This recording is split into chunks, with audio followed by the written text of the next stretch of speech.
Igreja do Espírito Santo, nos submetemos nesse momento sob a sua direção,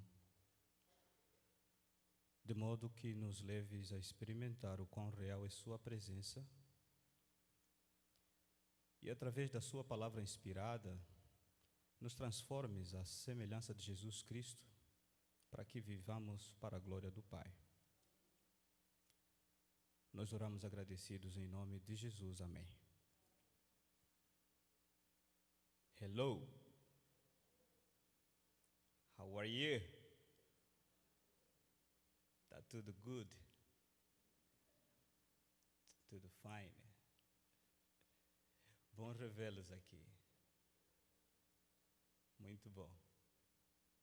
Hoje o dia está lindo, maravilhoso. Para mim, melhor que ontem, porque o sol raiou e a alegria é maior.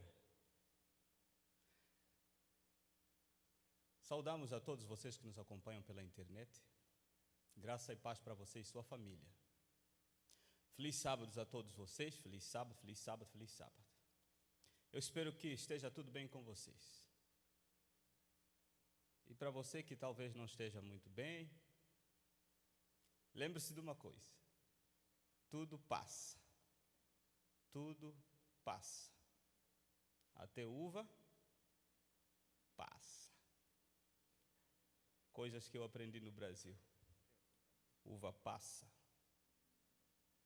Da série de coisas que eu aprendi no Brasil. Eu já falei com vocês algumas palavras que eu aprendi aqui, né? Da vez passada eu vos falei que eu não chamava as moças de moças, eu chamava por um outro nome. Eu também aprendi que a mensalidade não se fala por um outro nome. Para você que não está sabendo, não está entendendo, eu falava mensalidade de quê mesmo? Propina, né?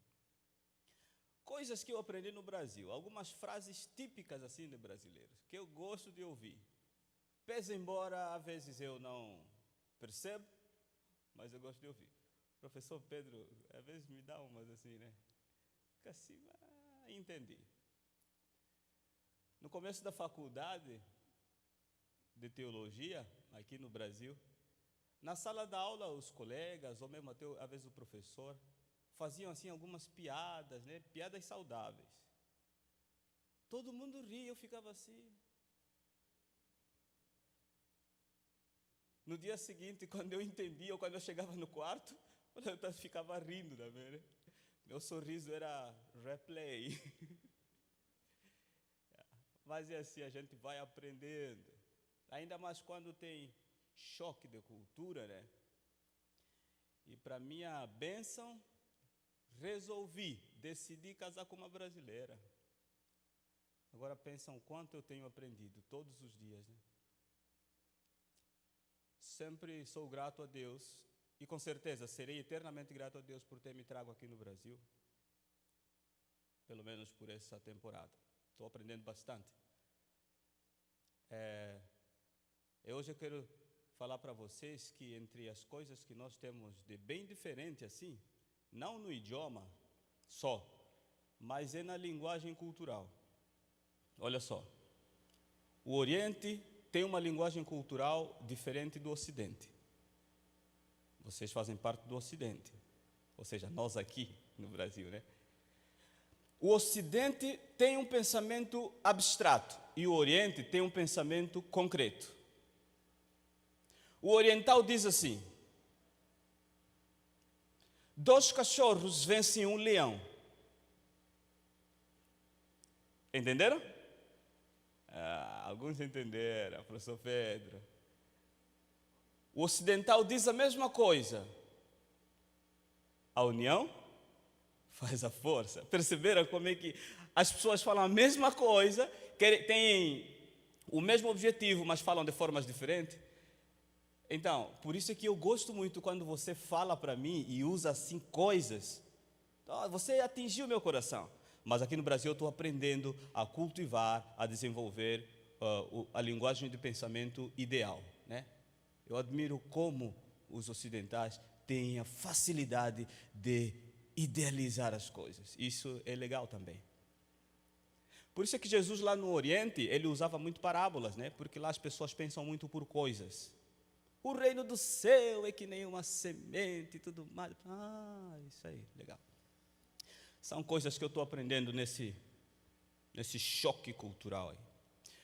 O título do meu sermão é isso mesmo. Isso aí. Não precisa ser um professor Alberoni da vida ou Enoch, os experts em matemática que eu conheço aqui no IAESC. Os outros talvez eu vou conhecer depois, eu sei que tem mais. Não precisa ser um matemático para entender. Diferentes provas da vida. Diferentes provas da vida. E eu quero refletir com vocês no livro de Tiago. Tiago, capítulo 1, verso 2. Abra a sua Bíblia. Você que tem a sua Bíblia física aí, abra a sua Bíblia. Você que tem a sua Bíblia aí no smartphone, abra a Bíblia. A Bíblia, hein? A Bíblia. A Bíblia. E você que tem a Bíblia toda na cabeça, também pode abrir.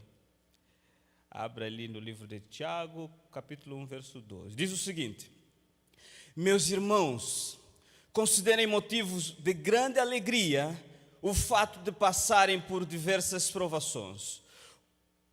Eu vou continuar no verso 13, tá? No verso 3. Pois vocês sabem que as provas da sua fé produzem perseverança, e a perseverança deve ter ação completa, a fim de que vocês sejam maduros e íntegros, que falte a vocês coisa alguma. Tiago, eu sou apaixonado pelo livro de Tiago.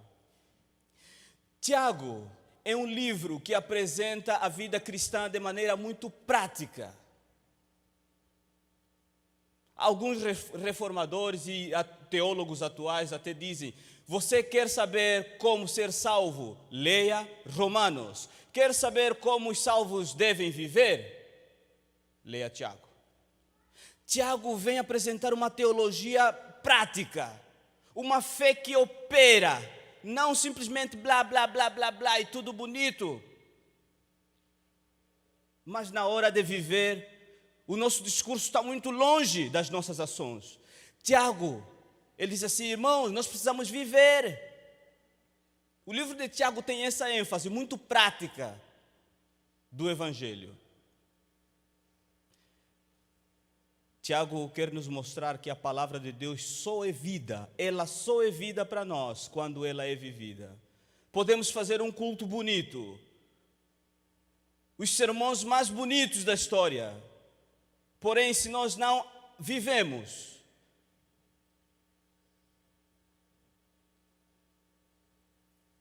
não vale nada. E Tiago, especialmente nesse verso 2 do capítulo 1, ele começa a dizer: meus irmãos. Olha só como ele começa, muito próximo, amoroso. Meus irmãos. Tem que ver com intimidade. Considerem por motivo de grande alegria ao passardes por várias provações, ao passardes pelo sofrimento. Até parece uma espécie de masoquismo, não é mesmo? Mas como é que eu vou ficar feliz, vou ficar alegre e contente por sofrer? Masoquista? Não. Masoquista é aquele que sente prazer em sofrer, né? Dizem ser uma psicopatologia, eu não sei muito bem disso, mas masoquista basicamente é isso. Igual sádico, né? O sadismo também tem que ver com a pessoa que sente prazer na dor do outro. E o masoquista sente prazer na dor dele. Gosta de apanhar. Tem uns assim, né? Dá um tapa, pá, dá mais, dá mais. Eu gosto. Tiago não está querendo dizer isso, que vocês têm que gostar de apanhar na vida. Tiago está querendo dizer assim: desde que vos aceitastes Jesus Cristo na vossa vida, todas as pressões desse mundo vão dar contra vocês. E obviamente vocês vão sofrer. Então, vocês têm que encontrar alegria nesse sofrimento. Eu, como tenho dificuldades de idealizar, eu vou contar uma parábolazinha, hein? Do jeito que é meu estilo oriental. Um pastor foi para uma fábrica de ferro. Lá encontrou o ferreiro, um homem forte, grande. Braço é um pedaço daquele, hein? E pegava o martelo, batia no aço. O aço sob a bigorna. Bigorna é aquela base bem firme, onde colocam o ferro para moldá-lo.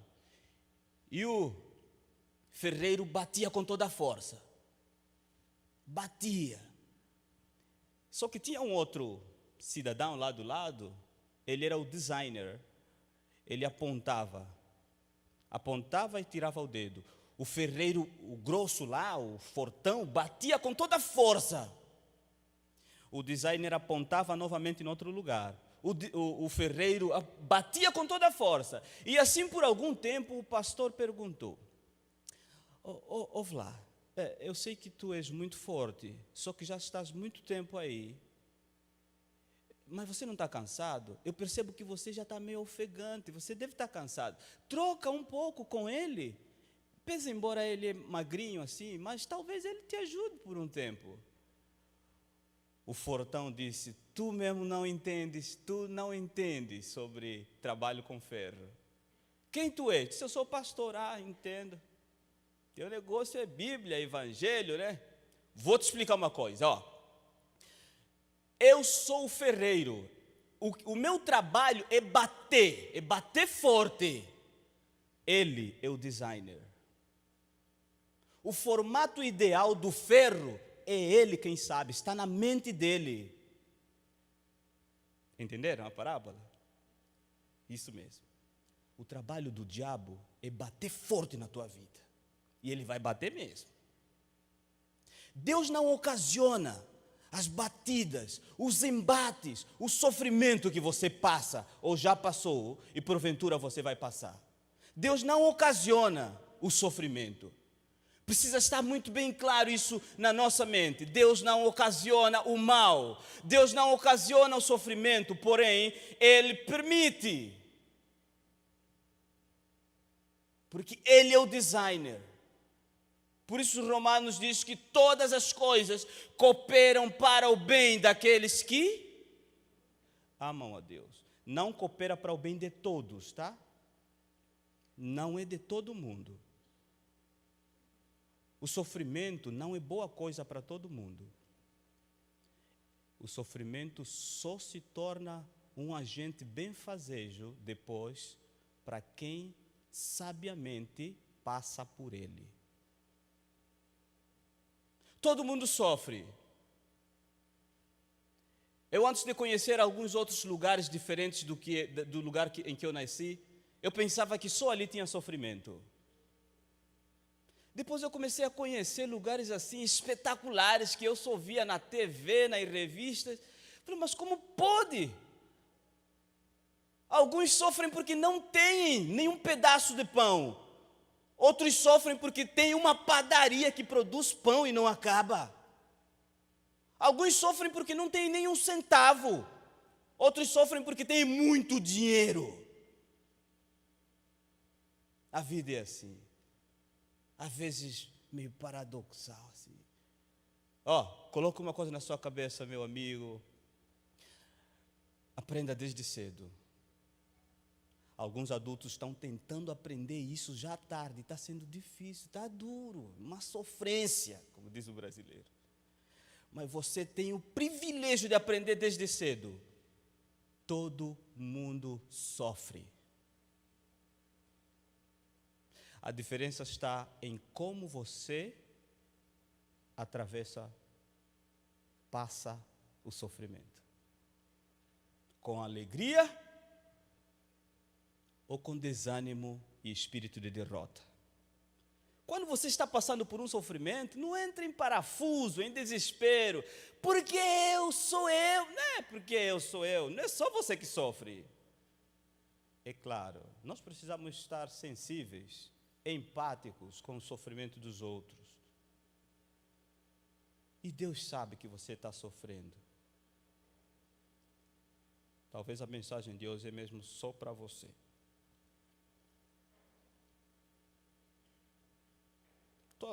O teu sofrimento talvez não pode ser aquele dos grandes, né? Mas de alguma maneira talvez você esteja sofrendo por algo que você quer ter e a ansiedade te tira o sono. E eu trouxe aqui um exemplo de um homem chamado pai da fé. Está lá em Gênesis, capítulo 12. Nós encontramos a experiência de um homem chamado Abraham. Os árabes falam Ibrahim. E nós, os portugueses, falamos Abraão, o pai da fé. Gênesis capítulo 12. Abraão é o pai de muitas nações. Eu tenho alguns amigos árabes. É impressionante como eles falam tão bem de Abraão. E eu, quando fico em contato com eles, eu falo um monte de Abraão, porque eles amam Abraão. Eu não falo de Isaac, tá? Quem está ligado sabe já. Eu falo de Ismael. É muito comum na cultura árabe, é árabe, né? Isso, na cultura árabe, você encontrar esses nomes, Ibrahim, Ismael, mas Isaac, nunca vi um árabe com o nome de Isaac. A cultura cristã aqui é muito mais acessível, né? A gente coloca Isaac, Ismael, pastor Ismael, né? Tá aí, ó. Ismael, mas eles, Ismael, Ibrahim, o filho da promessa é Ismael, e o nosso pai é o Ibrahim. Nós temos algo em comum a despeito dessa grande diferença de crença entre os filhos da promessa. Nós temos algo em comum com os árabes, e é nesse ponto em comum que eu busco firmar minha amizade com os meus amigos árabes, no nosso pai Ibrahim, Abraão.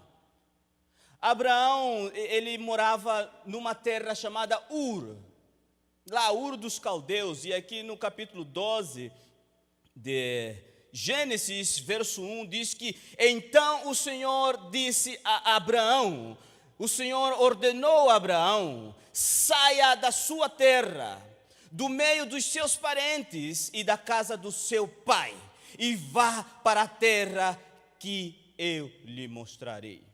Farei de você uma grande nação, eu o abençoarei. Se tu uma benção. Imagina Abraão lá de boa, né? De boa na lagoa. Né? Imagina Abraão tranquilo. Ur era uma metrópole naquele tempo. Era uma cidade muito bem estruturada, autossuficiente. E você já se viu nessa situação?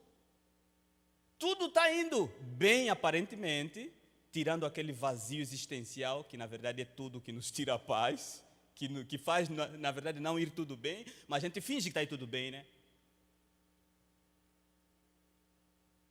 Aí Deus aparece, Abraão, sai daqui e vai para uma terra que eu vou te mostrar.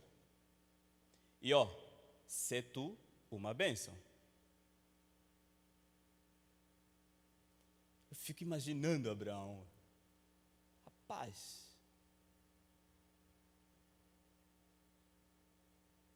eu vou para uma terra onde eu não conheço. Eu quero me deter aqui rapidamente no primeiro na primeira grande lição aqui, sê tu uma bênção. Abraão foi chamado a ser uma bênção. Eu e você fomos chamados a ser uma bênção.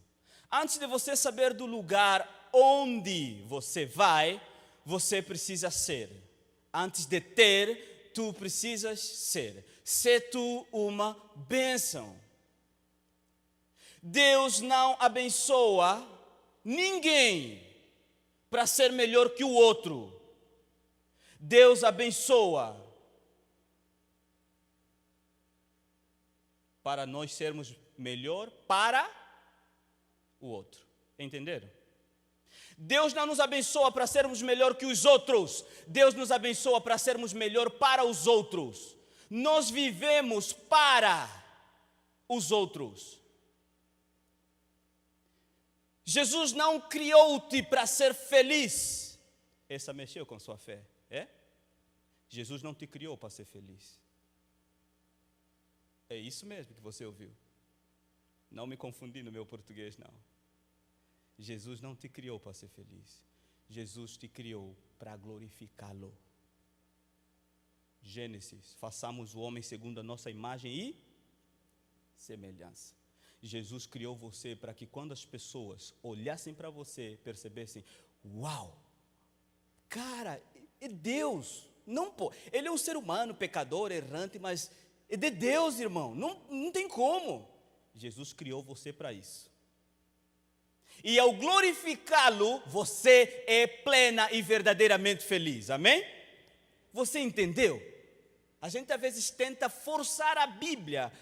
Não, nós nascemos para ser feliz. Você não nasceu para ser feliz. Tira o cavalinho da chuva quanto a essa questão.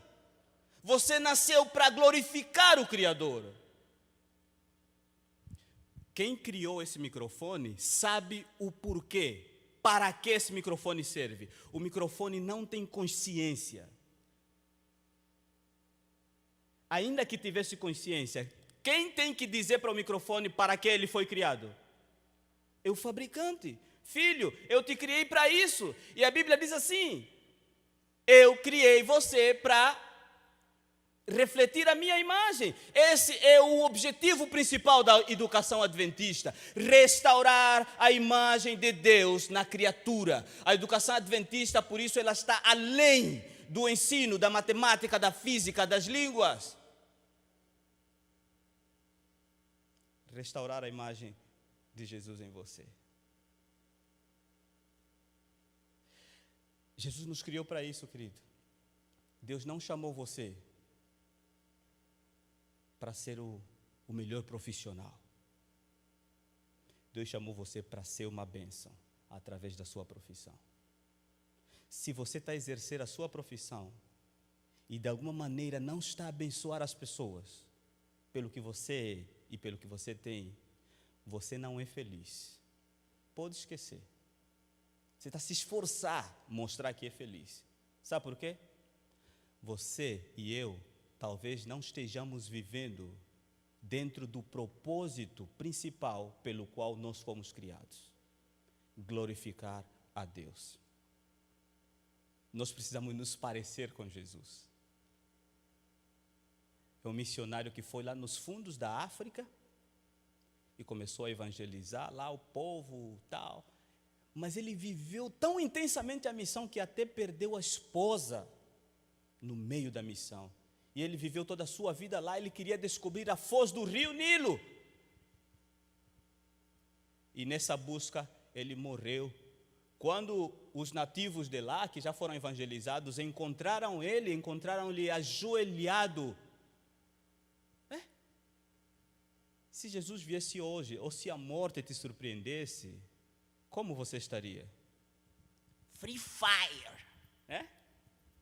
3 horas já no Free Fire.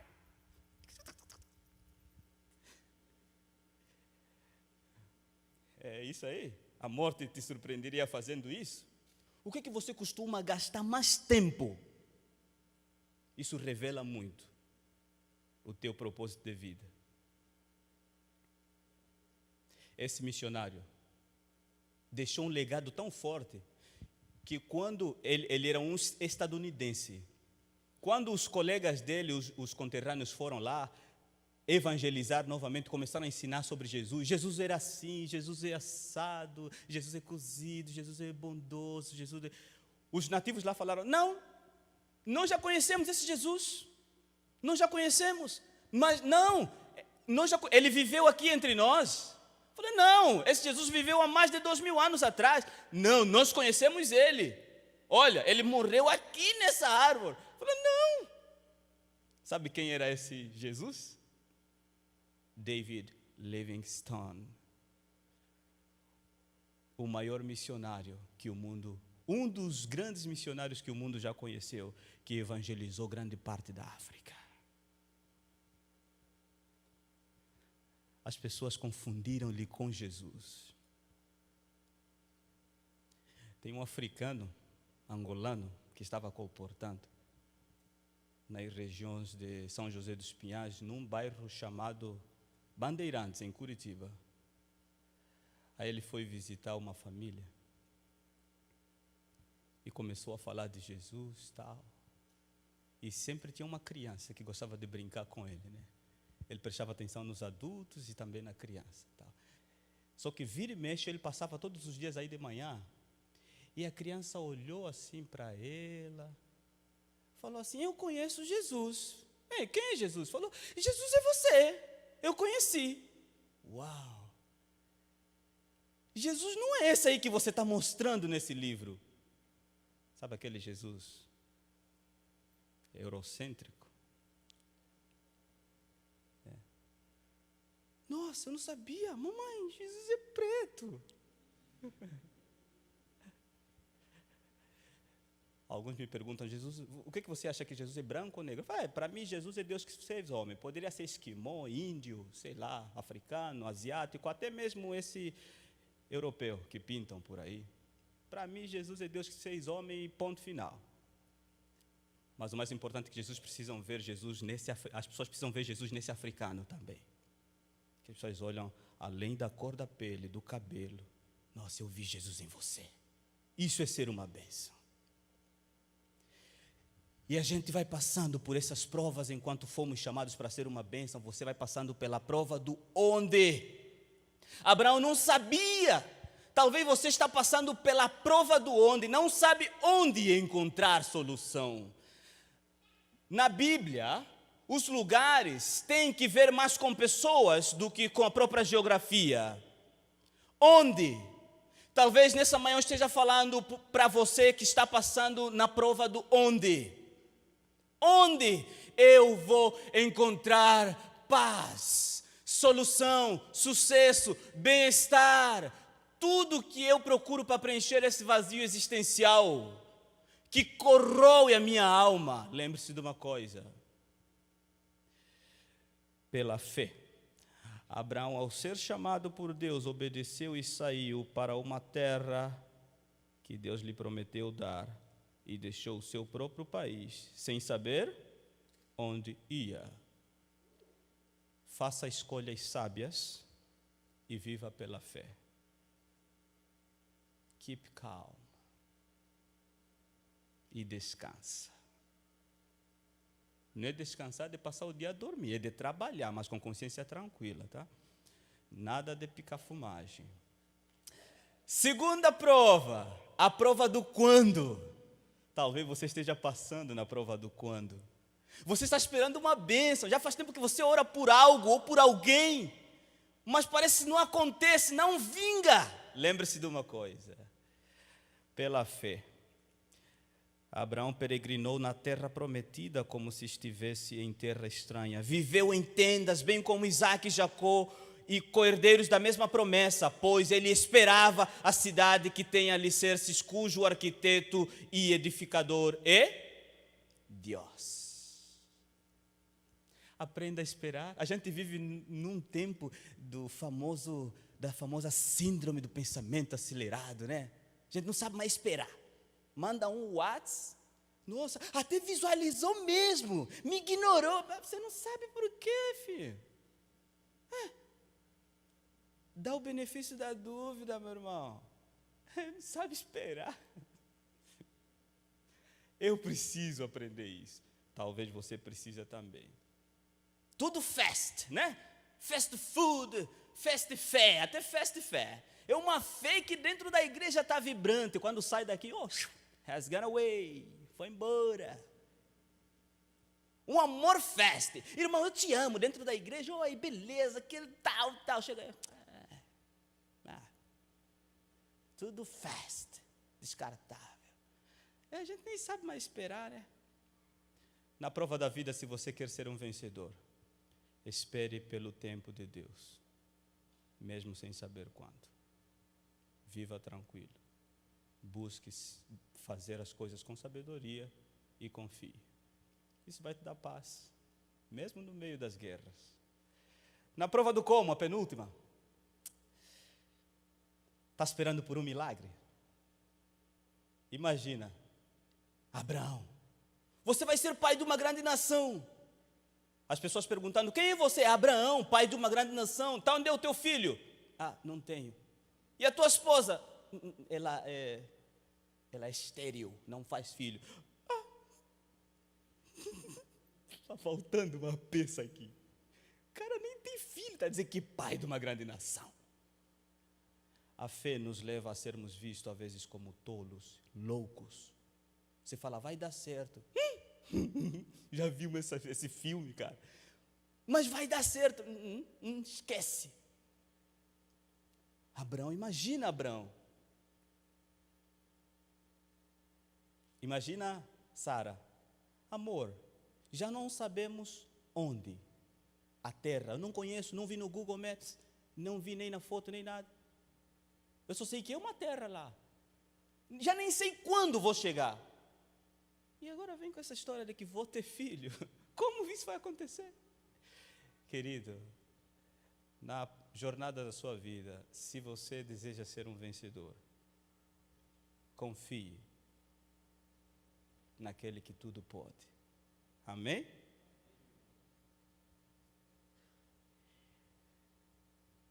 A última prova é a prova do porquê. Como o tempo voa, né? A prova do porquê. Pela fé, Abraão, quando Deus o pôs à prova, ofereceu Isaque, e como sacrifício, aquele que havia recebido as promessas estava a ponto de sacrificar o seu único filho, embora Deus lhe tivesse dito, por meio de Isaque, a sua descendência será considerada. Amigos, Sara percebeu que havia algo de errado com Abraão. O seu olhar dizia de sua dor e sua aflição. Porque Deus pediu Isaque para ser sacrificado. Talvez você esteja passando pela prova do porquê. A prova do porquê é quando acontecem coisas estranhas na sua vida. Deus te pede coisas que parecem absurdas. Mas como pode? Mas é Deus que está falando mesmo. Não, só pode ser o capeta. Não, você conhece a voz de Deus. Então Deus está falando, faz. Não, mas como pode? Faz, filho. Vai. E aí, Abraão foi.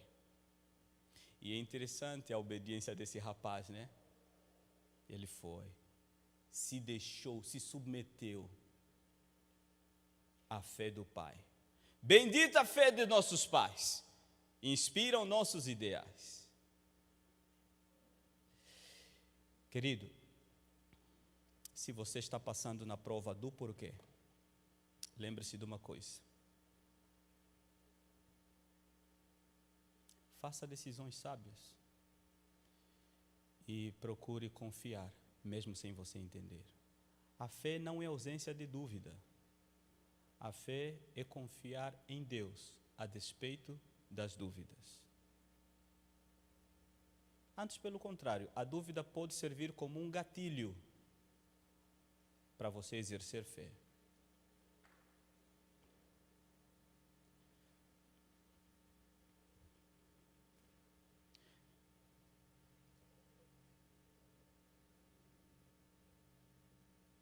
Eu experimentei algumas coisas muito terríveis nessa vida. Talvez algum outro dia, se ainda não estivermos juntos, eu conto para vocês.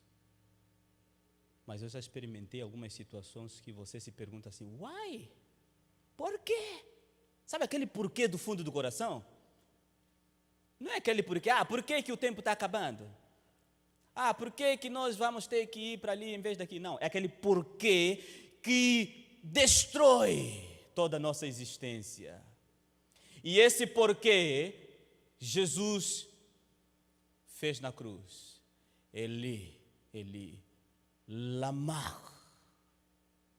Esse lama, em hebraico, é um porquê que sai do fundo do coração. Sabe aquele porquê que você se faz quando está sozinho no quarto? Quando a dor do vazio te rói. E você às vezes fica se cortando a pele lá.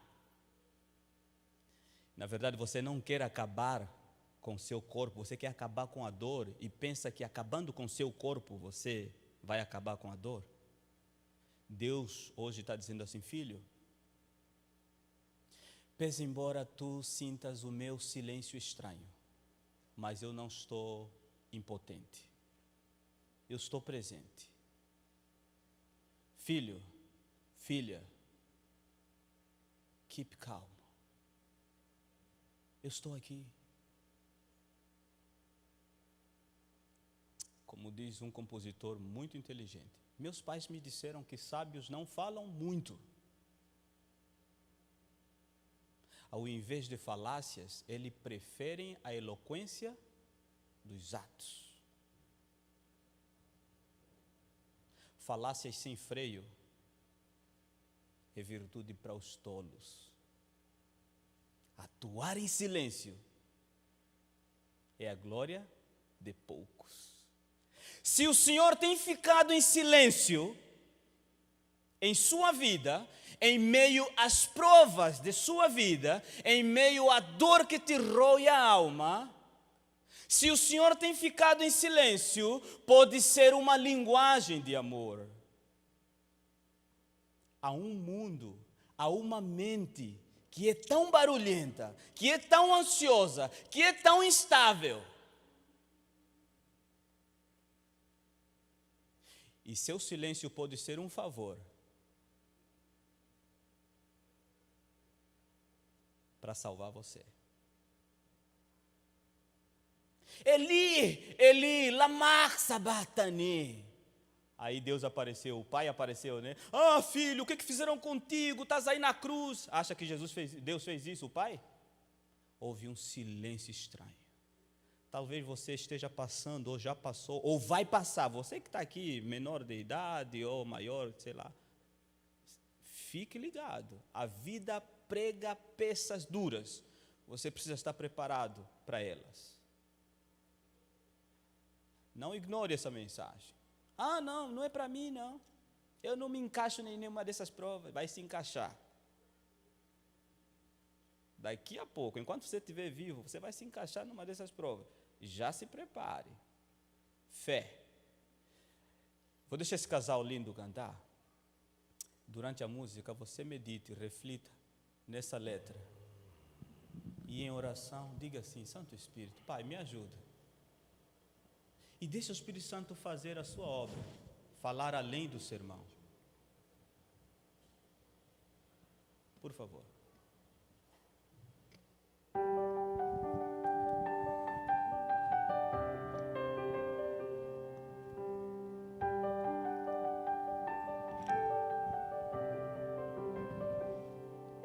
Meus pais me disseram que sábios não falam muito,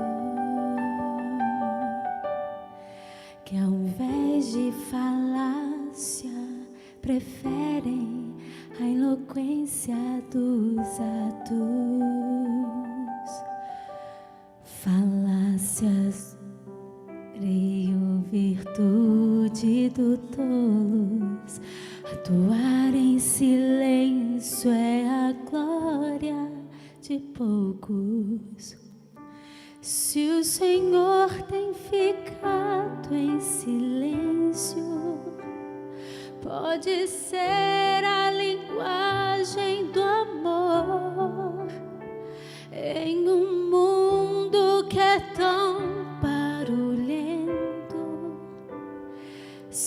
silêncio pode ser um favor.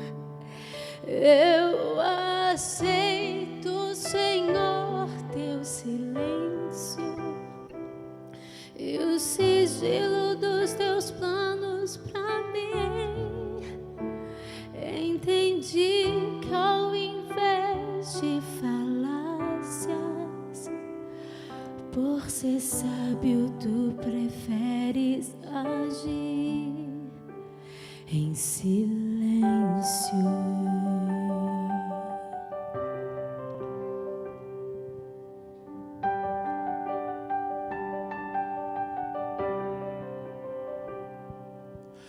Ainda que falte a figueira e os frutos do campo, que a seca desfaça a colheita, frustrando os meus planos.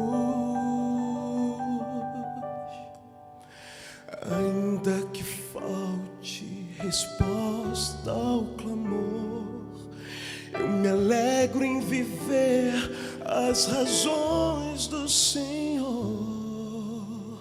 Se o Senhor tem ficado em silêncio, pode ser a linguagem do amor em um mundo que é tão barulhento. Seu silêncio pode ser um favor.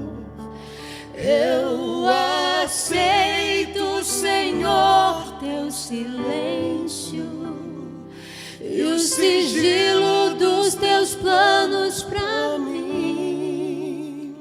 Entendi que ao invés de falácias, por ser sábio, tu preferes agir. Se o Senhor tem ficado em silêncio, pode ser a linguagem do amor em um mundo que é tão barulhento. Seu silêncio pode ser um favor. Eu aceito, Senhor, teu silêncio e o sigilo dos teus planos pra mim. Entendi que ao invés de falácias, por ser sábio, tu preferes agir em silêncio.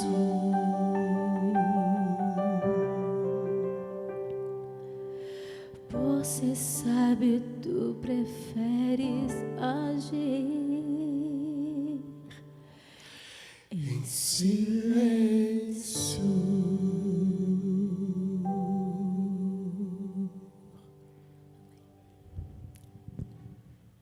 Deus não conduz jamais seus filhos de maneira diferente da que eles escolheriam se pudessem ver o fim desde o princípio e se discernir a glória do propósito que estão realizando como seus colaboradores. Senhora White, no livro Ciência do Bom Viver, página 479, ela diz essas sábias palavras: Deus está conduzindo a sua vida, se você permitir, da maneira que você escolheria. Eu não queria vir para o Brasil, eu nunca sonhei vir para o Brasil. E vocês sabem que hoje eu estou gostando, tanto que cada sermão aqui, parece no começo eu falo de quanto eu gosto do Brasil e dos brasileiros, de vocês, né? Mas eu nunca sonhei vir para o Brasil. Me doeu ao ter que sair do Extremo Oriente, lá na Ásia, para vir aqui para o Ocidente. Doeu o meu coração, eu não queria. Me cortou o coração. Eu me perguntei, mas por quê? Por quê?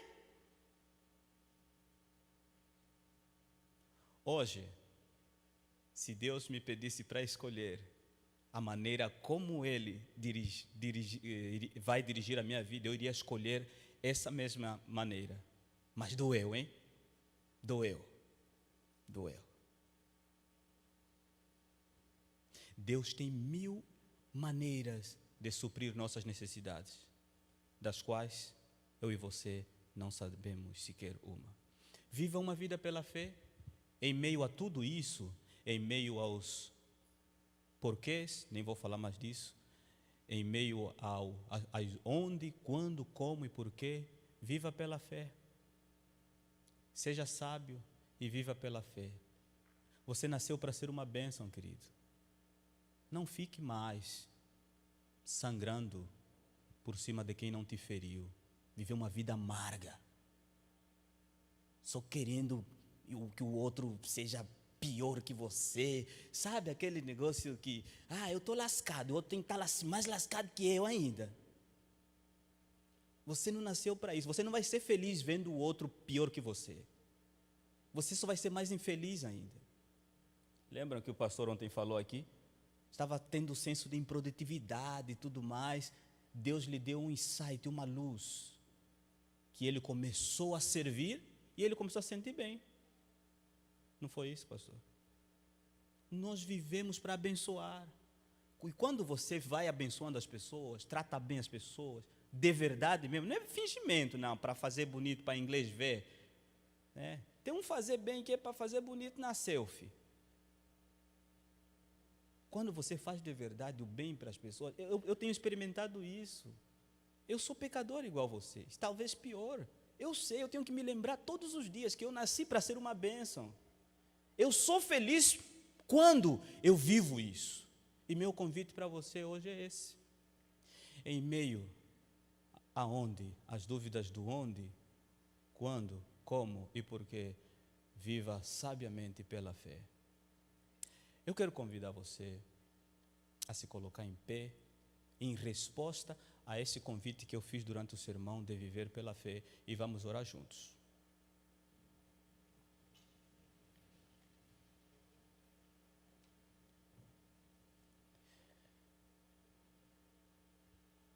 Bom Deus e nosso Pai eterno, muito obrigado por seu amor infinito e incondicional por nós. Às vezes nós não entendemos,